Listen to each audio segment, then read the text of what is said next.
पहली सदी का एक बहुत मशहूर रोमन विद्वान था प्लिनी द एल्डर। रोम के इस बेहद ताकतवर और अमीर इंसान ने अपनी एक किताब में एक बहुत ही अजीब सी शिकायत दर्ज की है। बिल्कुल। वो लगभग रोते हुए लिखता है कि रोम का सारा सोना, उनका खजाना और कीमती धातुएं हर साल बहकर भारत जा रही हैं, और वो भी सिर्फ कुछ मसालों, मोतियों और सूती कपड़ों के बदले। और आज हम भारत के उस दौर को संगम युग के नाम से जानते हैं। एग्जैक्टली। ये वाकया हमें सोचने पर मजबूर करता है कि अक्सर जब इतिहास की बात होती है तो दिमाग में सिर्फ धूल भरी किताबें, तारीखें और खंडहर आते हैं, लेकिन असलियत में ये दुनिया के सबसे बड़े व्यापारिक नेटवर्क्स, कूटनीति और मानव सभ्यता के सर्वाइवल और रिवॉल्यूशन की कहानी है। ये बहुत ही सटीक नजरिया है। मतलब इतिहास को अक्सर बस एक बीते हुए कल की तरह देखा जाता है, जिसका शायद वर्तमान से कोई सीधा संबंध नहीं लगता। हाँ, लोगों को लगता है कि बस रटना है। बिल्कुल। लेकिन अगर हम ऐतिहासिक दस्तावेजों, पुरातात्विक रिपोर्ट्स और शोध पत्रों को गहराई से खंगालें तो पता चलता है कि ये पूरी की पूरी एक ट्रायल एंड एरर की प्रक्रिया रही है। मानव समाज ने लगातार नए प्रयोग किए हैं और उन्हीं प्रयोगों से आज की राजनीति, अर्थव्यवस्था और समाज का निर्माण हुआ है। और यही आज के हमारे इस गहन अध्ययन का उद्देश्य भी है। हमारे पास स्रोतों का एक बहुत ही विस्तृत स्टैक है, जिसमें प्राचीन पुरातात्विक खोजों की रिपोर्ट से लेकर ऐतिहासिक शोध पत्र और प्राचीन शिलालेखों के अनुवाद शामिल हैं। सही बात है। तो इन सब के आधार पर आज हम प्राचीन भारत के संपूर्ण इतिहास का विश्लेषण करने वाले हैं। पाषाण युग की अंधेरी गुफाओं से लेकर दक्षिण भारत की उन बंदरगाहों तक जहां रोम का सोना उतरता था। ये एक बहुत ही लंबा और दिलचस्प सफर होने वाला है। बिल्कुल, क्योंकि इस वैचारिक यात्रा का मिशन सिर्फ ये याद करना नहीं है कि कौन सा युद्ध कब हुआ, बल्कि ये समझना है कि इंसानों ने अपनी राजनीति, समाज और दर्शन को असल में गढ़ा कैसे। तो चलिए इसे थोड़ा विस्तार से समझते हैं। शुरुआत बिल्कुल जीरो से करते हैं, मतलब पाषाण युग या स्टोन एज से, जहां इंसान सिर्फ एक घुमक्कड़ शिकारी था। उस समय की जीवन शैली पूरी तरह से प्रकृति पर निर्भर थी। अगर हम मध्य प्रदेश के भीमबेटका गुफाओं में बने शैल चित्रों को देखें तो इस बात के सीधे प्रमाण हैं कि कैसे उस इंसान ने धीरे धीरे आग पर काबू पाना सीखा। आग की खोज सबसे बड़ी बात थी। हाँ, और फिर उन्होंने औजार बनाने शुरू किए। लेकिन असली क्रांति तब आई जब जलवायु में एक बहुत बड़ा बदलाव हुआ। हिमयुग समाप्त हुआ, पृथ्वी का तापमान थोड़ा गर्म हुआ, और फिर इंसान ने एक ऐसा कदम उठाया जिसने पूरी मानव सभ्यता की दिशा ही बदल दी। मतलब कृषि की शुरुआत। एग्जैक्टली। स्रोत बताते हैं कि लगभग 7000 ईसा पूर्व में मेहरगढ़, जो आज के बलूचिस्तान में है, वहां इंसानों ने पहली बार व्यवस्थित रूप से खेती और पशुपालन शुरू किया था। हाँ, और ये कोई छोटी बात नहीं थी। अब इंसान को भोजन के लिए दर दर भटकने की जरूरत नहीं रही थी। हाँ, वो एक जगह टिक कर रहने लगे। बिल्कुल। और ये एक जगह टिक कर रहने की आदत धीरे धीरे गांव और फिर कस्बों में बदल गई। यही वो नींव थी जिस पर 2600 ईसा पूर्व में हड़प्पा सभ्यता, या जिसे हम सिंधु घाटी सभ्यता कहते हैं, उसका निर्माण हुआ। ओह, जब हम स्रोतों में सभ्यता के नगर नियोजन यानी टाउन प्लानिंग का विवरण देखते हैं तो ये किसी चमत्कार से कम नहीं लगता। हड़प्पा सभ्यता की वास्तुकला वाकई अपने समय से बहुत आगे थी। मतलब अगर समकालीन मिस्र या मेसोपोटामिया की सभ्यताओं से इसकी तुलना की जाए तो वहां ज्यादातर कच्ची ईंटों का इस्तेमाल होता था। अच्छा। हाँ, जबकि हड़प्पा और मोहनजोदड़ो में पक्की ईंटों का उपयोग एक बिल्कुल मानक अनुपात में किया गया था। तो वहां का ग्रिड सिस्टम है, मतलब स्रोत में साफ लिखा है कि सड़कें एक दूसरे को बिल्कुल 90 डिग्री के कोण पर काटती थीं। बिल्कुल, एक ज्योमेट्रिक पैटर्न में। और हर घर में अपना एक आंगन, रसोई और कुआं होता था। जल निकासी यानी ड्रेनेज सिस्टम इतना बेहतरीन था कि मुख्य सड़क के किनारे बनी नालियां ढकी हुई होती थीं और हर घर की नाली मुख्य नाली से जुड़ी होती थी। सही कहा। ये ढांचा तो बिल्कुल आज की आधुनिक स्मार्ट सिटीज या फिर चंडीगढ़ जैसी अर्बन प्लानिंग की याद दिलाता है। और व्यापार की बात करें तो कोई मुद्रा या सिक्के नहीं थे, मोहरों का इस्तेमाल होता था और वस्तु विनिमय यानी बाटा सिस्टम के जरिए मेसोपोटामिया तक व्यापार होता था। इन नगरों की संरचना से एक और बहुत गहरी बात समझ में आती है। खुदाई में कोई बहुत बड़े महल या विशाल मंदिर नहीं मिले, जो आमतौर पर राजाओं के होते हैं। हाँ, जो अक्सर राजाओं या पुजारियों के प्रभुत्व को दर्शाते हैं। इससे ये निष्कर्ष निकाला जाता है कि शायद वहां सत्ता का विकेंद्रीकरण था। मतलब कोई एक राजा नहीं था। ये संभव है कि समाज का नेतृत्व व्यापारियों के किसी समूह या एक नागरिक समिति के हाथों में था, जो समाज को काफी हद तक बराबरी के दर्जे पर चलाती थी। लेकिन यहाँ एक बहुत बड़ा सवाल खड़ा होता है। इतनी एडवांस्ड, इतनी सुलझी हुई सभ्यता जिसका विदेशी व्यापार इतना मजबूत था, वो अचानक गायब कैसे हो गई? मतलब क्या कोई रातों रात कोई बड़ी तबाही आई थी? ये एक बहुत ही आम सवाल है। आज के दौर में जब हम क्लाइमेट चेंज की बात करते हैं, तो क्या कुछ ऐसा ही वहां भी हुआ था? श्रोता इस पतन को समझाने के लिए मुख्य रूप से दो प्रमुख सिद्धांतों का विश्लेषण करते हैं। पहला है प्राकृतिक आपदाओं और जलवायु परिवर्तन का सिद्धांत। ऐसा माना जाता है कि टेक्टोनिक गतिविधियों या भूकंप के कारण नदियों ने अपना मार्ग बदल लिया। सरस्वती नदी के सूखने और सिंधु नदी में बार बार बाढ़ आने से कृषि व्यवस्था चरमरा गई। जाहिर है, पानी नहीं होगा तो खेती कैसे होगी? बिल्कुल। और जब खेतों में अन्न नहीं होगेगा तो शहरों में बैठे व्यापारी और कारीगर क्या खाएंगे? मतलब प्रकृति ने ही शहर बसाने का मौका दिया था और प्रकृति ने ही उसे उजाड़ दिया। बिना खाद्य सुरक्षा के अर्बन प्लानिंग किसी काम की नहीं रह गई। एकदम सही। और पतन का दूसरा सिद्धांत है आर्यों के आक्रमण की थ्योरी, जिसमें यह माना जाता है कि बाहरी इंडो यूरोपियन कबीलों ने आकर इस कमजोर पड़ती सभ्यता पर हमला किया। लेकिन यहाँ ये समझना बहुत जरूरी है कि ये पतन रातों रात नहीं हुआ। ये सदियों तक चलने वाली एक बहुत धीमी प्रक्रिया थी। संसाधनों की कमी के कारण लोग धीरे धीरे शहरों को छोड़कर ग्रामीण इलाकों की ओर पलायन करने लगे। मतलब शहर उजड़ गए लेकिन लोग बचे रहे। हाँ, बड़े नगर जरूर उजड़ गए, लेकिन लोग और उनकी ग्रामीण संस्कृति पूरी तरह खत्म नहीं हुई। और इसी पलायन और बदलाव के बीच इतिहास में एक नई व्यवस्था का उदय होता है, वैदिक समाज और आर्यों का आगमन। ये सभ्यता का एक नया चरण था। और इसी ने एक बहुत बड़े ऐतिहासिक विवाद को जन्म दिया है। विवाद यह है कि आर्य आखिर थे कौन? क्या वे मध्य एशिया या यूरोप से बाहर से आए थे, या वे भारत के ही मूल निवासी थे? ये इतिहास की सबसे बड़ी बहसों में से एक है। और यहाँ ये स्पष्ट करना बहुत जरूरी है कि स्रोत इन दोनों थियरीज को केवल ऐतिहासिक दावों के रूप में सामने रखता है, क्योंकि इतिहास में ये बहस आज भी एक अनसुलझी पहेली है। और यहाँ हम केवल इन अलग अलग साक्ष्यों का निष्पक्ष विश्लेषण कर रहे हैं, बिना किसी एक पक्ष का समर्थन किए। यह तटस्थ दृष्टिकोण बहुत आवश्यक है। तो अगर हम पहले बाहरी होने के तर्क को परखें, तो स्रोत 1400 ईसा पूर्व के तुर्की के बोगस कोई अभिलेख का साक्ष्य प्रस्तुत करते हैं। अच्छा, तुर्की में? हाँ, इस पुरातात्विक अभिलेख में दो कबीलों के बीच हुई एक संधि में इंद्र, वरुण और नसत्य जैसे वैदिक देवताओं को गवाह के तौर पर दर्ज किया गया है। ये तो बहुत ही चौंकाने वाला तथ्य है। इसके अलावा भाषाओं की समानता एक बहुत मजबूत आधार है, जैसे संस्कृत का माता, लैटिन का मैटा और अंग्रेजी का मदर। हाँ, ये शब्द सुनने में कितने एक जैसे लगते हैं। बिल्कुल। इससे ये थ्योरी बनती है कि प्राचीन काल में इन भाषाओं को बोलने वाले लोग किसी एक ही मूल स्थान पर रहे होंगे और फिर वो अलग अलग दिशाओं में फैल गए, जिनमें से एक शाखा भारत आई। लेकिन इसका एक दूसरा पहलू भी है जो विज्ञान और कुछ अन्य पुरातात्विक साक्ष्यों पर आधारित है। मूल निवासी होने के तर्क में स्रोत 13,000 से ज्यादा सैंपल्स पर हुए आधुनिक डीएनए रिसर्च का हवाला देते हैं। डीएनए रिसर्च एक नया एंगल है। हाँ, और ये रिसर्च बताती है कि 99% भारतीयों के पूर्वज एक ही हैं और बाहर से किसी बड़े पैमाने पर हुए जैविक बदलाव के प्रमाण नहीं मिलते। ये बहुत अहम पॉइंट है। इसके अतिरिक्त मध्य प्रदेश के आदमगढ़ में मध्य पाषाण काल के शैल चित्र मिले हैं, जिनमें घोड़े जैसी आकृति उकेरी गई है। ये उस पारंपरिक तर्क को चुनौती देता है कि घोड़े भारत में केवल आर्य ही लेकर आए थे। और यही परस्पर विरोधी प्रमाण इस बहस को इतना जटिल बना देते हैं। मतलब बोगस कोई अभिलेख ये तो साबित करता है कि सांस्कृतिक संपर्क मौजूद था, लेकिन ये संपर्क पूर्व से पश्चिम की ओर हुआ या पश्चिम से पूर्व की ओर, ये पूरी तरह से स्पष्ट नहीं होता। सही बात है।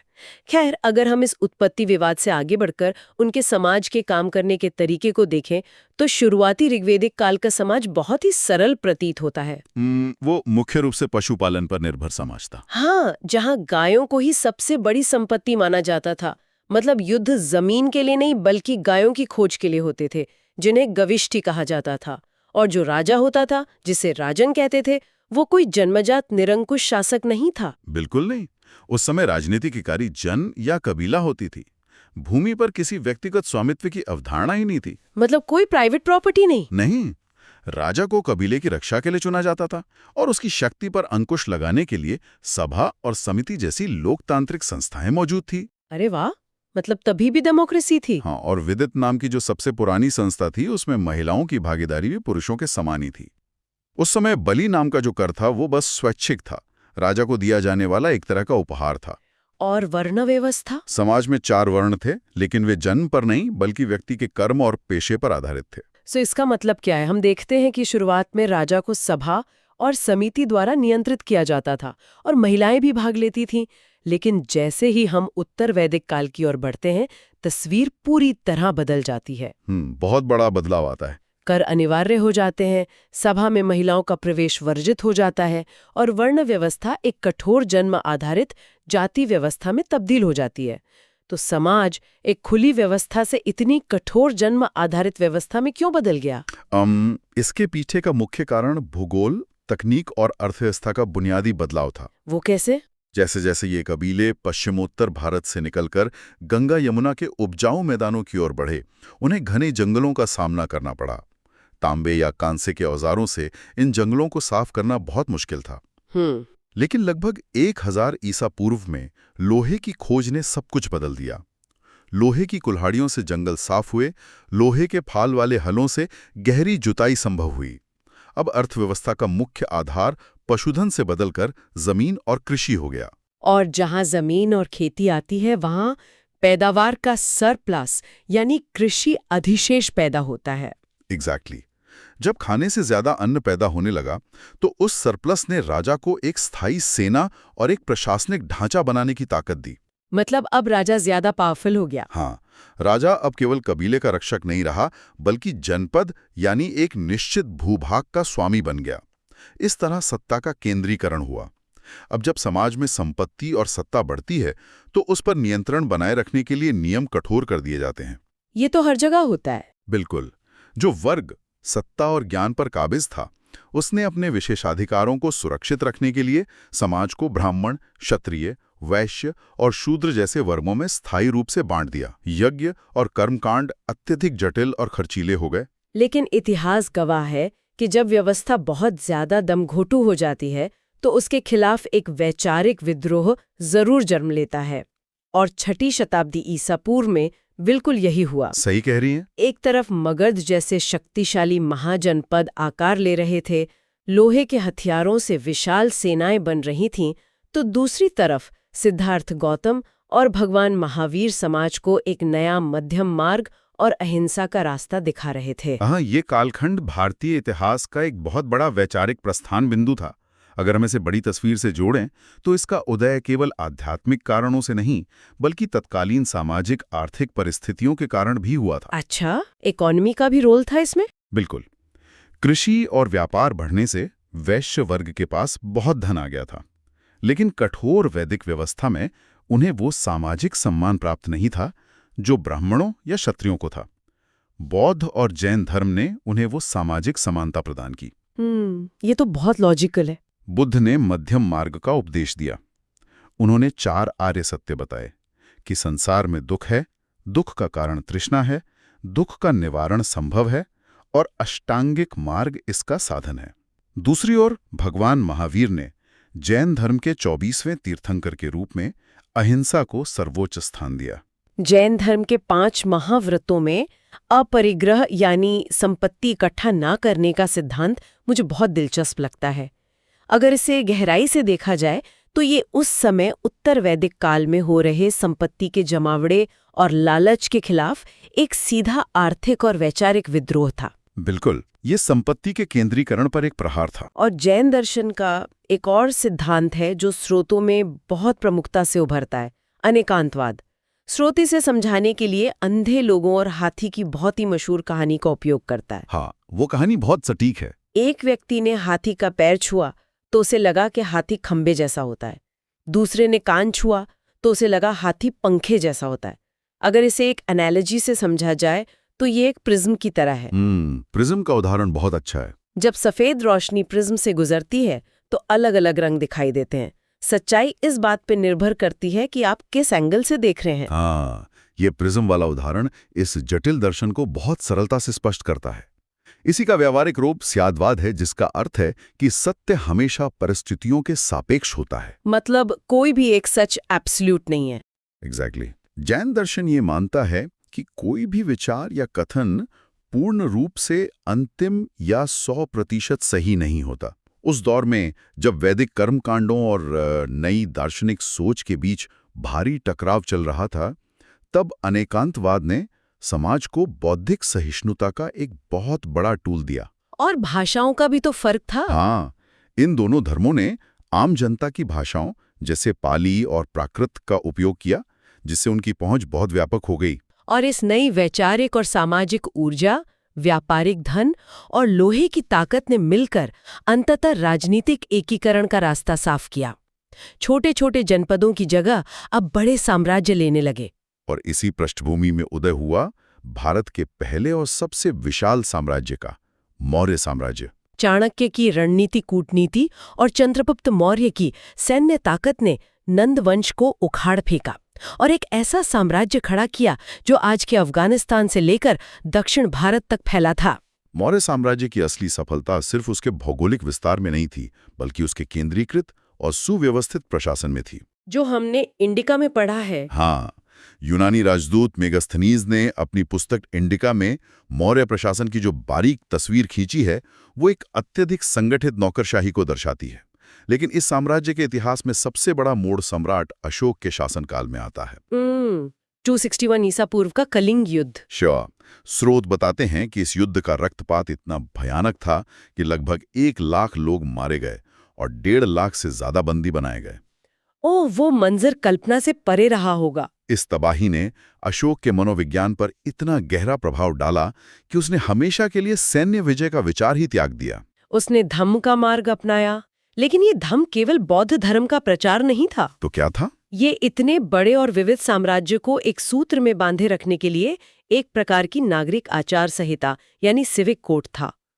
अशोक ने पहली बार पत्थरों और स्तंभों पर अपने संदेश लिखवाए, जो आज भी इतिहास की गवाही दे रहे हैं। मौर्य साम्राज्य के पतन के बाद जो मौर्योत्तर काल आया, उसे अक्सर राजनीतिक विखंडन का काल मान लिया जाता है। मतलब साम्राज्य टूट गया। हाँ, लेकिन आर्थिक दृष्टिकोण से वो एक अत्यंत समृद्ध काल था। कुषाणों के शासनकाल में, विशेषकर कनिष्क के समय, रेशम मार्ग या सिल्क रोड पर भारत का नियंत्रण स्थापित हुआ। ये बहुत बड़ा अचीवमेंट था। बिल्कुल। ये व्यापारिक तंत्र कुछ इस तरह काम करता था कि चीन से रेशम और भारत से मसाले और सूती कपड़े रोम के बाजारों तक जाते थे और बदले में रोम का सोना भारत आता था। और इसी व्यापारिक और सांस्कृतिक आदान प्रदान के कारण कला के क्षेत्र में एक नई क्रांति हुई। यूनानी और भारतीय कला शैलियों के मिश्रण से गांधार कला का जन्म हुआ, जिसमें बुद्ध की मूर्तियों में यूनानी देवताओं जैसी शारीरिक बनावट दिखाई देती है। हाँ, और वस्त्रों की सिलवटें भी। इस लंबी व्यापारिक समृद्धि ने एक मजबूत आर्थिक नींव तैयार की, जिस पर बाद में गुप्त साम्राज्य खड़ा हुआ। गुप्त काल को अक्सर प्राचीन भारत का स्वर्णिम युग कहा जाता है। गुप्त साम्राज्य को इस ऊंचाई तक ले जाने का श्रेय मुख्य रूप से चंद्रगुप्त द्वितीय को जाता है, जिन्हें विक्रमादित्य के नाम से भी जाना जाता है। उनका शासनकाल बौद्धिक और सांस्कृतिक उपलब्धियों का चरम था। उनके दरबार के नवरत्नों का उल्लेख स्रोतों में विस्तार से मिलता है। कालिदास जैसे साहित्यकार, जिन्होंने अभिज्ञान शाकुंतलम की रचना की, वराह मिहिर का खगोल शास्त्र, और सबसे बढ़कर आर्यभट्ट। आर्यभट्ट का योगदान तो अद्भुत है। ये तथ्य किसी को भी चकित कर सकता है कि 5वीं शताब्दी में ही आर्यभट्ट ने गणितीय आधार पर यह सिद्धांत प्रस्तुत कर दिया था कि पृथ्वी अपनी धुरी पर घूमती है। और उन्होंने ग्रहण का कारण भी बताया था। हाँ, कि ग्रहण राहु केतु के कारण नहीं, बल्कि चंद्रमा और पृथ्वी की परछाई के कारण होते हैं। ओह, वैज्ञानिक और कलात्मक दृष्टिकोण से ये काल सचमुच अभूतपूर्व था। इसी समय पहली बार व्यवस्थित रूप से मंदिरों का निर्माण शुरू हुआ और बड़ी मात्रा में सोने के सिक्के ढाले गए, जो उस समय की आर्थिक संपन्नता को दर्शाते हैं। चीनी यात्री फाहियान के विवरण बताते हैं कि समाज शांतिपूर्ण और समृद्ध था। लेकिन यहाँ एक सवाल उठता है। गुप्त काल को विज्ञान और कला के लिए स्वर्णिम युग कहा जाता है, लेकिन स्रोत ये भी बताता है कि इसी कालखंड में महिलाओं की स्थिति कमजोर हुई और सती प्रथा जैसी चीजें शुरू हुईं। तो क्या ये वाकई सबके लिए स्वर्णिम था? ये एक बहुत ही महत्वपूर्ण सवाल उठाता है। इतिहास कभी भी ब्लैक एंड व्हाइट नहीं होता। स्वर्णिम युग का ठप्पा अक्सर समाज की गहरी असमानताओं को ढक देता है। बौद्धिक और आर्थिक रूप से ये चरम था, लेकिन सामाजिक पदानुक्रम भी इसी समय सबसे अधिक जटिल हुए। इसी काल में सामंतवाद या फ्यूडलिज्म की शुरुआत हुई। ये कैसे शुरू हुआ? राजाओं ने ब्राह्मणों और प्रशासनिक अधिकारियों को वेतन के बदले जमीनें दान में देना शुरू किया। अगर इसे आसान शब्दों में समझा जाए तो अब आम किसान सीधे राजा को टैक्स नहीं दे रहा था, बल्कि उसके और राजा के बीच में एक जमींदार या सामंत आ गया था जो अपनी मनमानी कर सकता था और किसानों का शोषण कर सकता था। बिल्कुल।